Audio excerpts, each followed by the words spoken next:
3, 2, 1, go.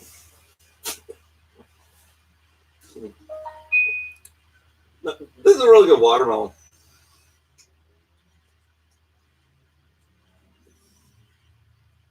Tastes like poop. I'm gonna have some cornflakes. Yeah, I'm gonna have some cornflakes. Yeah, these are actually good cornflakes. Hey, there's a free toy inside! I'm gonna go find it. Now, don't tell anyone you do this. Let's see. Hey! Guess what, team? In my cornflakes! Hulk Hogan! WrestleMania! Yeah! Get me back in WrestleMania! Hello, Crush! Bye!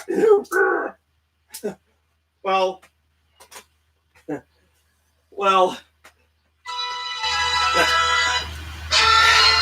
as y'all know, I'm Paul, Mr. Cleveland Warren, living in the city of Cleveland, in the state of Cleveland, in the United States of Cleveland. And, we got movie side! Movie side!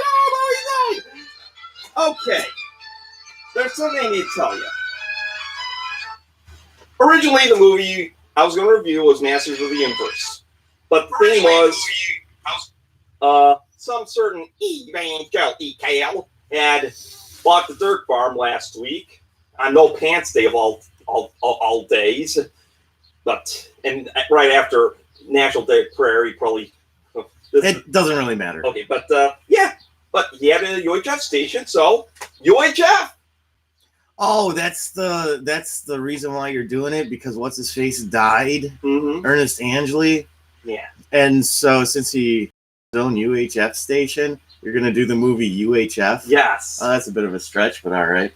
Well, it's fine. Just get on with the episode. Okay, this film stars Alfred Matthew Yankovic and Fran Drescher, Michael Richards, Eddie Watanabe, the guy from 16 Candles, Kevin McCarthy, who's in all these B films, like I think he was in The Pod People, the original. Taria Jackson, who was on Saturday Night Live, and David Bowie, not to be confused with David Bowie, but some people said, like, you know, there's some reviews like, oh, was the guy from the did Space Oddity? No. David Bowie was in Back to the Beach. So, yeah. So it starts off with George Newman in this whole Indiana Jones daydream. And that's the character played by Weird Al Yankovic. Yes. And he's going through a lot of good gags and that fantasy seed. There's even a Exorcist kind of influence, like because he's when his head twists around, yeah. And it's like he just swipes the Oscar. Actually, Weird Al is planning on making an Oscar film now. Wait, now he is? Mm-hmm. Yeah. So the thing is, so in this dream, he just swipes the Oscar. It's like, you know, I'm not going to do the whole waiting the sand thing. Yeah, he throws the bag of sand. And then the giant ball doesn't give up. So he gives in. Yeah, it follows him town and stuff. Yeah. And then he's just looking at the hamburger, and he's like, "Hey, we screwed up. They shouldn't have fired us." And then he listens to Fry, and they're working at Burger World. Yeah, it's him and that other guy, right? Yeah. Bob, played by David Bowie, not David Bowie. Right, and David Bowie is basically your generic best friend character. Yes. I think it would have been funny if it was David Bowie. It's like, George. The heavy British accent. Wait, if it had been who? Oh, David Bowie. That's... But then, so Big Bertha fires them because Weird Al was George was talking bad about her. Oh, yeah, he's so... another comedy trope. Mm-hmm. Yep. Where he's saying all this stuff, and it turns out that she's standing right behind him. Both of them out. Yes. That part's actually pretty funny. Yeah, and actually, no, in fact, Mike Judge used the term burger wolf abuse about it. The customers suck. Hey, I'd like to order butts. Yeah. We don't have butts.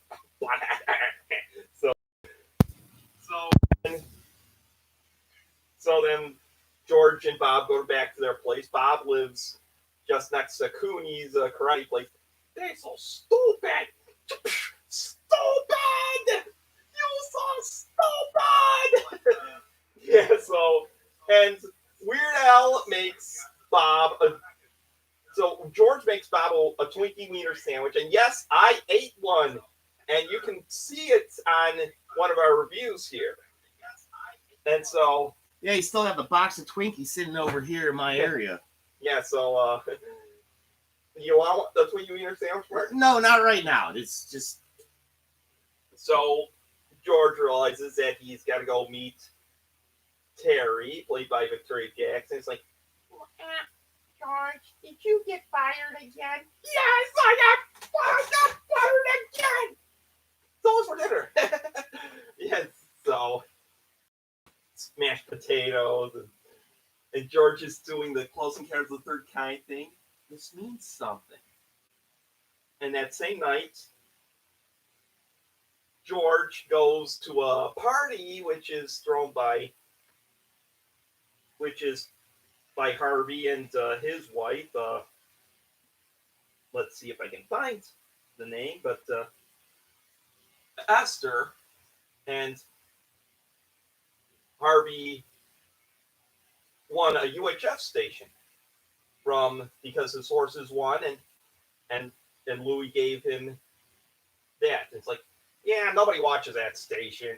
It's like they rather watch the fish tank at a pet store. yeah. And so that night, George takes Terry to the UHF station, and then we see Philo, who lives there. This is my home. Yeah, so the next. Now it's because his uncle, what he won it, Uncle Uncle Harvey. Yeah, one but a card game. Yeah, won it in a card game. Mm-hmm. So the next day, George and Bob arrives at Channel 62, and this guy, I think it's Pinto Colvig, the guy who did movie, who plays the bum. Yeah. Oh, wow. It's $1. Thank you. He's a funny guy. And George and Bob arrive, and they're excited about this new job, and they meet the secretary, Pamela Finkelstein, played by Fran Drescher. Oh, I want to be a newscaster. And all I'm doing is, and I get a boss every other week. So, yeah. But George and Bob look at the lineup of Channel 62. And the reason why they don't get the ratings is because of all these reruns that no one cares about. So they say to promote some new shows. And these are basically syndicated shows, but that's why. But George actually arrives to Channel 8 because the mailman doesn't keep bringing this package back, and the rival company, Channel 8, is owned by R.J. Fletcher, played by. You call this a number 2 pen? And since he didn't see a paper, he accuses the janitor, Stanley Spadasti, played by Michael Richards. Mm-hmm. Are you lonely, sir? Stanley Spadasti, you're fired! Yeah, he accuses him of throwing out the papers, right? Yeah, and he sits on it. Oh, it turned out he was just sitting on it the whole Yes, time. Right. And they just basically fires him anyhow. And then George comes in. It's like, hey, RJ. Yeah, that's what happened. Dead air. Because everyone's just paused, and Yeah. Fletcher. Oh, right. Because Weird Al happens to wander in at that time, and he wants to make friends with R.J. Fletcher. Right. But Fletcher thinks George is another person in Channel 8, so he fires him. But it's like, oh, you're trespassing. Right. When he finds out that Weird Al doesn't work there. Mm-hmm. So. And he was just bringing a piece of mail over because it accidentally Yes. got sent over to their station. That's right. That's what happened. So, and then he sees sees the other guys confiscating Stanley's mop. My mop, no. Yeah. And then so George hires Stanley to be his janitor. Yeah. I'll even give you your own brand new mop. Mm-hmm. When he tells him the sob story about how that mop was a gift that he was given when he was like 8 years old or something. And they throw me out like some tangerines. No, it could be more, Mr. Richards. Could you imagine being an 8-year-old and be given a mop as a present? Oh, that'd be a weird gift. Yeah. We have an 8-year-old watching right now. Hello, Aria. Hello, Nikki and Melody and anybody else who might be watching. So George Newman forms a news crew, and Pamela Finkelstein here. and she becomes part of the news crew. And then there's like this little person, Macintosh at your service. and they get, but unfortunately that Channel 8 just bumps into them. Did I do that? Oopsie. And then one of the guys like, broads don't belong in broadcasting. And obviously Pamela was upset for the sexist remarks. Oh, and don't forget the cameraman either. The cameraman's played by a little person. Mm-hmm. So all the camera shots are like, from his 3 foot tall vantage point. Yeah, and then RJ's like, oh, I should have said, never call chicks broads. That's a funny line.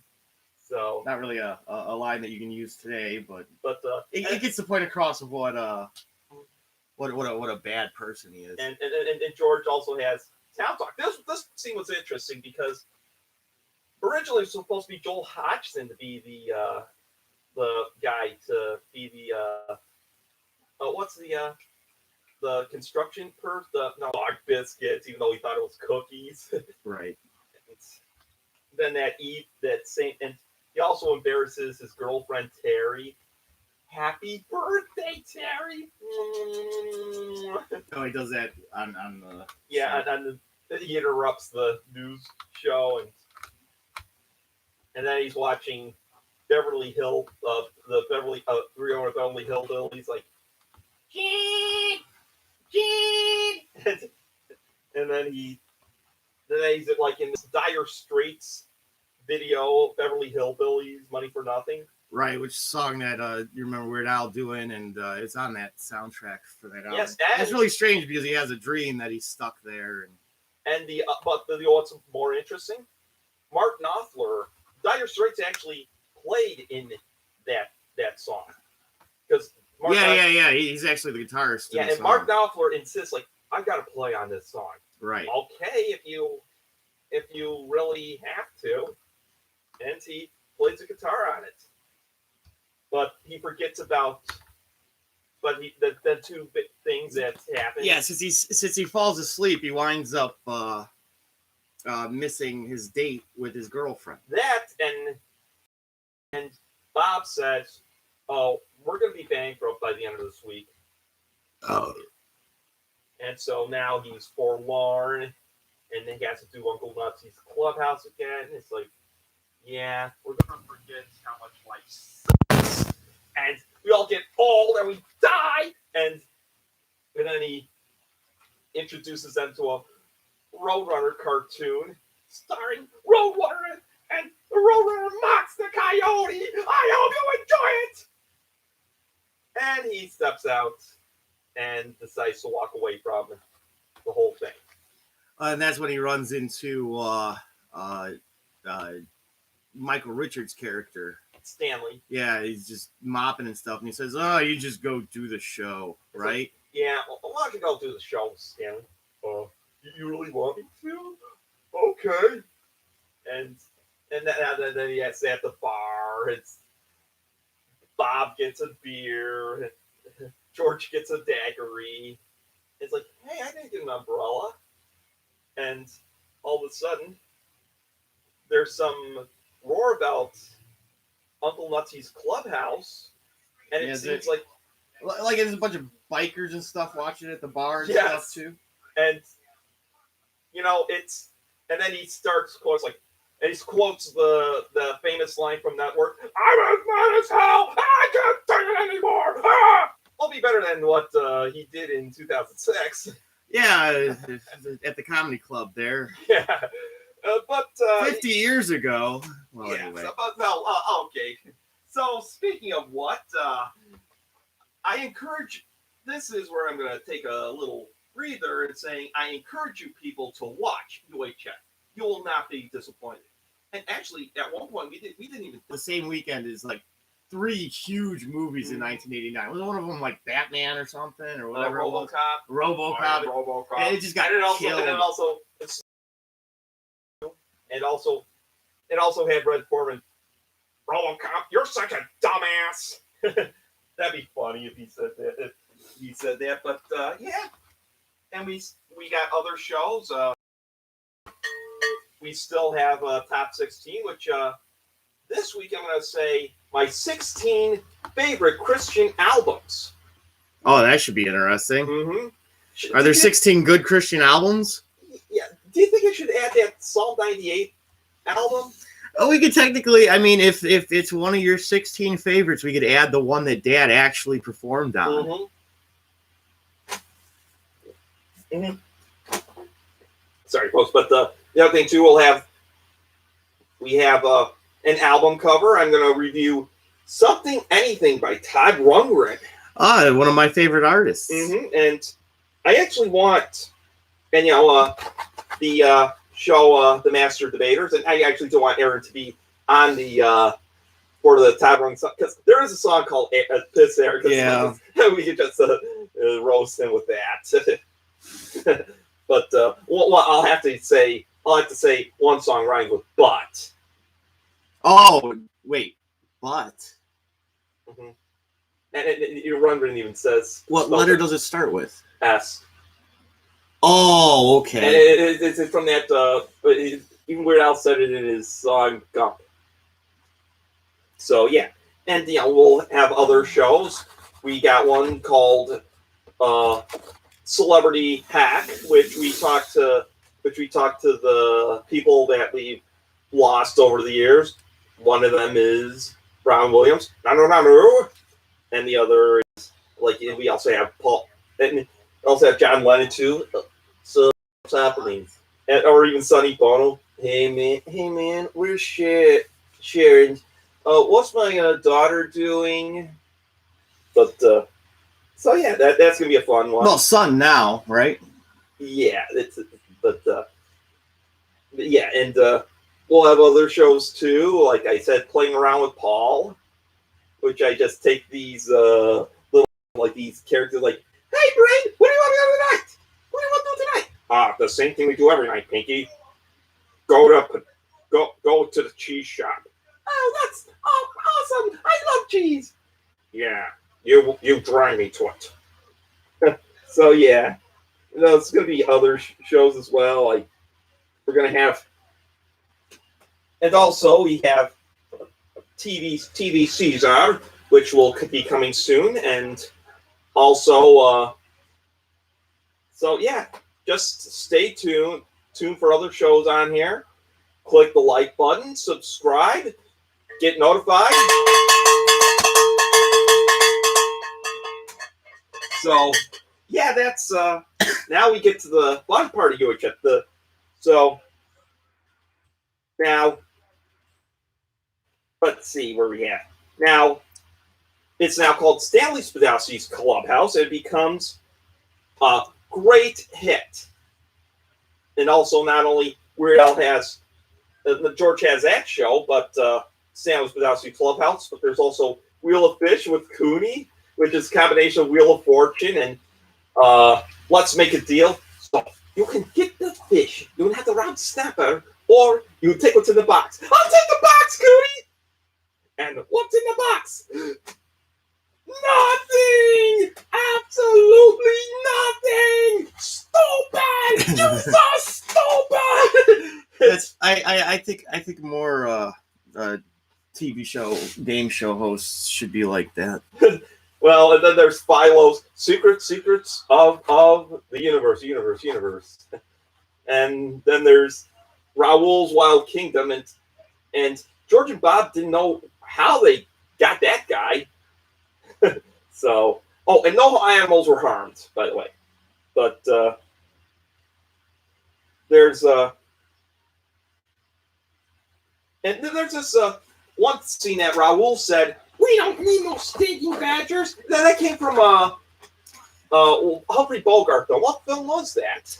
No, I thought that was we don't need no stinking badges. Yeah, that's where Lucy. Oh, that is. I always think of Blazing Saddles because don't they steal that line for that movie? Yeah, it came from a Bogart. I know what you're talking about because I remembered seeing it. I was like, oh, that's what it's originally from. Mm-hmm.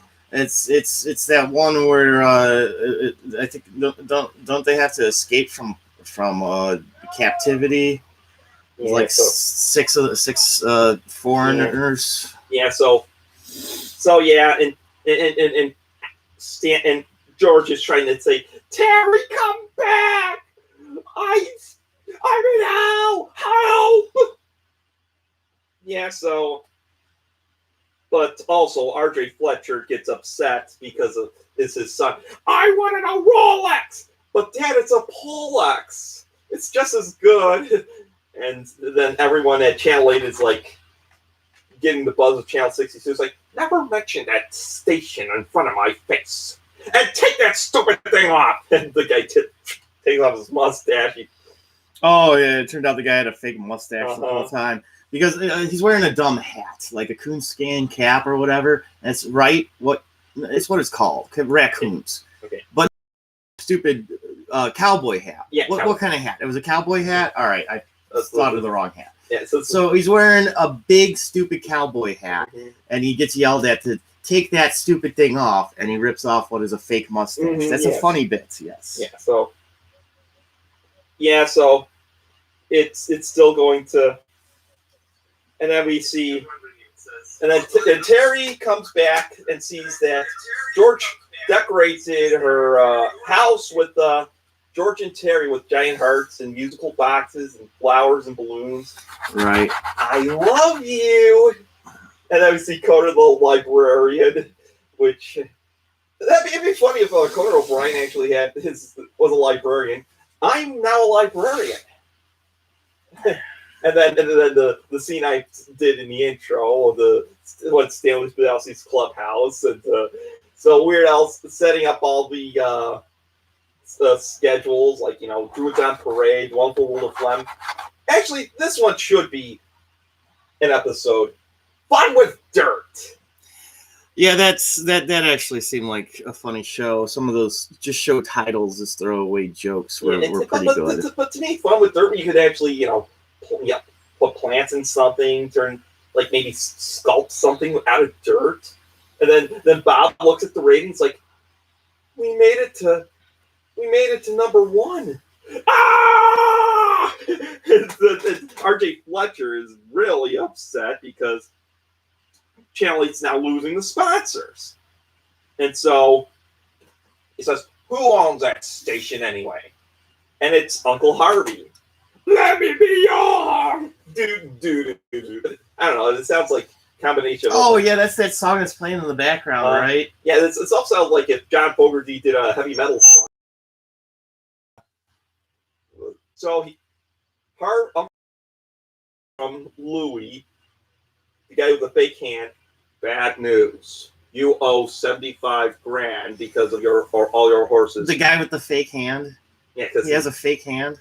Because he's able to take it off. Oh, okay. And then he puts a cleaver there and he cuts a salami. That's right. And then R.J. Fletcher calls Harvey. He's like, so. Because he knows about the debt that he has because he's a degenerate gambler. Yes. So, yeah, so Louis insists that Harvey gives him the money by Friday. So as Harvey Bilchick is about to arrive to the airport, Esther finds out from George, and so Esther says, Harvey Bilchick, you get in here right now! I don't know what she sounds like, Gene Stapleton. Okay, yes. But so George talks to Uncle Harvey. And then there's like this, then Town Talk becomes her also. Sex with furniture. What do you think? Wow! Al Capone had road maps in here. It's like, what's interesting, like, it's like, you made me sick, Satan. And what's interesting, Weird Al is a Christian. Yeah. Which makes it funny as well. So, the thing is, so let's see here. Yeah, Harvey flies to Channel 62, and Harvey says, George can't make 75 grand in 2 days.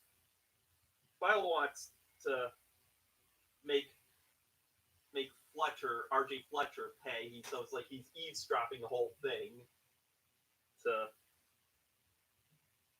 So the thing is, Fletcher wants the money. Harvey wants to give George a chance. And Philo wants to sabotage Channel 8. Okay. So you see some great promotions, like, mud wrestling with Mikhail Gorbachev, and that one was funny. And Stanley's cleaned the door. It's like, and George is like upset because he's going to lose Channel 62, and he says, "Let's have a telethon, just like Jerry Lewis." I play in loyal flaming my don't laugh that. So, yeah, let's see.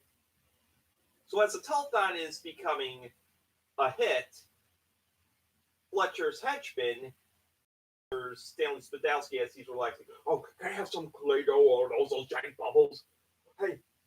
And then so the henchman's like, we got a pizza for him. I don't know. Yeah, I like the peppers in my pizza. I love anchovies. So, yeah. So Pamela and Bob are concerned about Stanley being captured and while locked in the closet. And actually, Spadasti was originally saying, but he didn't know the lines. Yeah. The truth, that's another. So he did the Bonanza fee. So, yeah. And, yeah, then. And the same next day, Fletcher gives the Pinto Colvig bum a coin. "Here, don't spend it in one place." And then the bum's like, "Wow, this is a fortune. Thank you, sir." Yeah, he makes a big deal out of the penny. Yes. That's what's known as foreshadowing there, kids. Mm-hmm. And the coin's valid. So, and then Terry decides to meet with Fletcher. It's like, but George doesn't know I'm here, and he knows that he's doing a good job with the society. "You think that? Well, everyone here has an IQ of 0. What do you think of that?" Yeah, so she's there, and he's really ripping into the city about how dumb everyone in the town is, and why they like his programming, because it's dumb programming, and they're all dumb. And Philo is taping the whole thing. Right.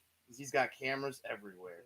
And Stanley's still in the closet, and his blindfold goes like, "And my circle's in the dark." And he finally sees, "My mom!" right by his stained glass. Oh, yeah, it shines through like it's almost holy. "My mom!" And then it's like hitting, everyone's like, "Whoop, whoop, whoop," like this lightsaber. Yeah, it's actually a pretty decent fight sequence for being such a silly movie. Yeah. And one of the bad guys is kind of famous, yeah. too. He always plays a mobster and, mobster and stuff. Mobster. Yeah, and Philo sees Stanley is in the Channel 8 office, and so then he gets George to come in, and then he decides George becomes Rambo. And this is when his imagination works with him and then against him, because the first couple times it worked against him, now it's working for him. Ah! And it's like, "I'm your worst nightmare. So, as it turns out, though, like he dreams that he fights all these guys off and he helps save Michael Richards, but it's not what happens, right? Right. He winds up getting stopped right away. Yeah, it's like that Walter Mitty scenario, which is another film I recommend. The one with Danny Kaye, with Danny freaking Kaye. So, well, there's like still more fight scenes, but not as much. But so George and Stanley are now have to go meet up with Fletcher, but they hear something in supplies closet. Surprise! and Turned out it's all the guys from the karate class, Yes, and they fight the bad guys. and Since they're the Asian dialect, when he goes to say surprise, it sounds like supplies. And Getty Watanabe was part of that. He really is a great actor. I'll give him. So they returned to Channel 62, and they were welcomed with cheers. And Fletcher sees his office destroyed, and he had to make an emergency broadcast interruption. So, and it's like, here's a very special news report. And it's him dogging everyone. Yep, Philo switches the footage, shows that he's saying all the terrible stuff earlier when he was yelling at Victoria and then Jackson. Carol Channing's watching it. I don't know if that's really her, but Oh, the little old lady. That's not really her. Paul. I know, but that's the little. It looks like the little old lady from the Wedding Singer. The hip hop, hip to the hip hop. You know, stop the rock. Yeah. So yeah, that's what happens. And Terry sees George at the telethon, and she wants to return with him. And Harvey's worried about that Louis was not going to get the money on time. And Sam says, "Oh, are you waiting for the last minute? You gotta get us a donation." And speaking of all that, the extras in that came from Oral Roberts' View. Okay. Not Anal Roberts' View, Oral Roberts' View. Right. Yeah. Yeah. I know. I had to throw that joke in. So the thing, but R.J. Fletcher decides to end the telethon. Wow. This is the end. And then Harvey's like, "You can say that again." And Louis comes in his limousine. "I need them. Where's my money?" No, Louis does not throw Harvey's head in the toilet. Where's the money, Lebowski? So, It's down here somewhere. Let me just look again. So Fletcher decides to make a monologue, and then Pinto Colvig, saying, I got 2 grand here. And then George's like, and it's just enough money to be able to give the mob boss the money that. And watch, I mean, like if they made a sequel or a follow up, it would just be that Harvey just screwed it all up again in the next week. Owed him even more money. Harvey should be thrown in jail to make sure he doesn't gamble anymore. And so they get the 75 grand and Channel 62. So George and Harvey tell Fletcher, "Go blow out your ears, Fletcher." But no. And a guy named John Vicker says, "Yeah, I'm from the FCC. I'm terminating your contract because you're overdue, or what have you." And Pamela says, So, now, how's it feel, Fletcher? You do quite the Fran Drescher impersonation, that's for sure. And McIntosh decides to trip Fletcher's son. Oh, did I do that? Sorry. And then Fletcher says, like,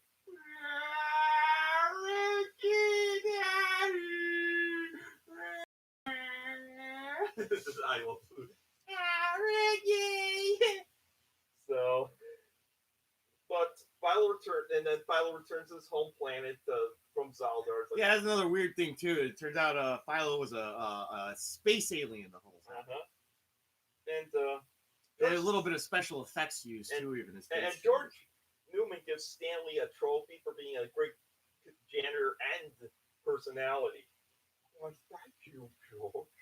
Yes. What the trophy even says, the world's greatest janitor / television personality. And then Fletcher gets kicked by the old Carol Channing looking lady. So, are you okay, Fletcher. So, here. Oh! And they kicked in the where it hurts. And then the bum and Pinto Colbert Blum's like I judge a lot of shares and it's good Rolex. And Fletcher starts crying, I wanted the Rolex, my life is ruined. And the bum hugs. It's like now so Fletcher winds up becoming the bum, I think. So and then George and Terry's like has like this heart to heart like, So, George, can I be part of your whole fantasies? and then they do this scene. Wow, darling, I do give a darn. You can be on all of my fantasies as long as you can. Daydreams or Yeah, whatever. yeah. Did you say fantasies or daydreams? Daydream. Okay, good, because daydreams is a little less weird than fantasies. And it took a dump on me. It's not that bad. But it's like, Oh, George. Let's wait until tomorrow. so what's happening? What tomorrow? Because tomorrow is another day. I knew she'd say that, and frankly, I don't give a darn. And then they kiss, and the end. Well, actually, it should have been funny. Like they wrote the end on because kind of a classic thing. And then the credits roll, and then they play the UHF theme. I'll be honest, the video of UHF is just as good as the film because Weird Al's pretending to be Axl Rose, like it's for Sweet Child of Mine, and then he's pretending to be George Michael with the Faith video or that other one that's like that. Yeah, And if there's two things Weird Al Yankovic really ushered in or helped usher in, he was part of the movement. One certainly was the pop culture stuff. He's a really big champion of pop culture. He also knows his food. And also he did the I don't know what video he was with, but there was one that was crying at one, the closest he would ever do. Mm-hmm. But I'd still want to. Oh, okay. And like in the other video, like he's doing the sledgehammer thing. Yeah. And also, like did the clip of Your Mother Should Know from Magical Mystery Tour with his band being the Beatles. And actually, he was more like John rather than Paul. Because just like because Weird Al and John Lennon wore glasses. Right. And he did the In Excess video, which was inspired by Bob Dylan. Yeah. You see God or what have you? And that's not you strumming. That's you throwing pieces. Yeah. And Bob Dylan's going to be 80, or he's 80 right now. Who's that? Bob Dylan? Yeah, Robert Zimmerman. Oh, yeah, his actual name is Robert Zimmerman. And also Weird Al did I Love L.A. by Randy Newman. I love L.A. And so, yeah, the video. I forgot about the Billy Idol video, White Wedding. He impersonated all the. Yeah, Weird Al did a lot of impersonations. Yes. Yeah, with that one, it's like, well, also it's almost like, well, let's just think about videos. Phil Collins did that with Billy Don't Lose My Number with the Sting's I'll Be Watching You. You Might Think by the Cars, and the David Lee Roth's California Girls. Okay. Yes. There's a lot in there. Yes. But yeah, and this month I'm gonna do another top 16 where 16. And actually, this movie did tank. We didn't even know this was a movie until it came out on A&E. What's that? UHF. Oh, okay. Yeah, it was on UHF, right? Yeah. It was on A&E, I mean, right. Yeah, and we didn't know it was a film, but it flopped. It's probably one of my favorite movies of all time, just because I'm such a big Weird Al Yankovic fan. But the storytelling of it, and I had probably kind of been done before, but the most popular television show to do something like that is, if you've ever seen the television show Scrubs, and that main character, and he's constantly having daydreams and lives in a fantasy world of his own. And I think a lot of that inspiration, a little bit of that comes from Weird Al Yankovic's character in UHF. And well, also, and like I said, the original came from the 1947 classic film, which is one of my favorite films, Walter Mitty. Not the Ben Stiller film. Yeah, right. But yeah. But this is going to be on my 16. UHF will be on my list of the 16 movies that didn't do well first time, but then did great. Another one was, I mentioned like last week when I did the 3. Oh, like it didn't do well in its theatrical release, but it did better once it was released upon video or second life. Right, it got a second life in the 70s on television. The Big Lebowski's a good example of that. True. And Willy Wonka. Okay. That was it. The biggest one is Citizen Kane. Yeah, that one was well, you know why Citizen Kane wound up not being popular when it first came out was because the person that was based upon, he was still a pretty big influence in the newspapers, which were huge at the time, and he told everybody to give it bad reviews, and so they did, and people didn't go out and see it, but it got to be well known amongst filmmakers because of all the stuff that Orson Welles did as a filmmaker. Citizen Kane. Maybe the best filmmaker of all time. Mm-hmm. So we're in the baseball season. So we're actually in the middle of baseball season, but the basketball playoffs has happened. Oh yeah, everything's set, isn't it? It's about to begin. Yes. Is there one more game in the regular season? I don't know. This is where the Cleveland Cavs season ended about a month ago. Well, this is the Cleveland Cants season. CANTS. Opening night, and here's the tip off. And the season's over. Go home. Okay. So yeah, but why not combine baseball and basketball? Oh, what would they call it? Like baseball? Yes, that's our next movie sign. You know what? It's really a terrible movie, but it's one I also really, really like. Yeah. And Trey Parker, Matt Stone. Infamous from another Ernest Borgnine. And the guy from The Man from U.N.C.L.E. I was going to say, the bad guy in it, he does other stuff, too. Yeah, he was in that series, The Man from U.N.C.L.E., the first one, on NBC. I remember him from movies. Yeah. So, stay tuned next week. And I am Paul Mr. Cleveland Warren, living in the city of Cleveland, in the state of Cleveland, in the United States of Cleveland. So long. Well, let it play out. We're having that issue again where, like, it doesn't want to let me use the mouse. So we'll have to figure out how to end it some other way.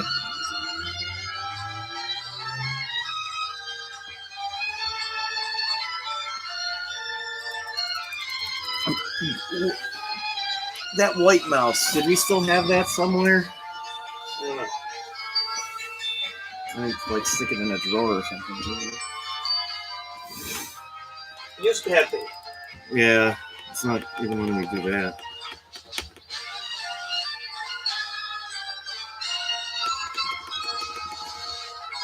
Turn the computer off. That might just be the only option. All right, you want me to just shut it off? Mm-hmm. Yeah, do that. All right. Did you do your sign off already? Yeah. Oh, okay.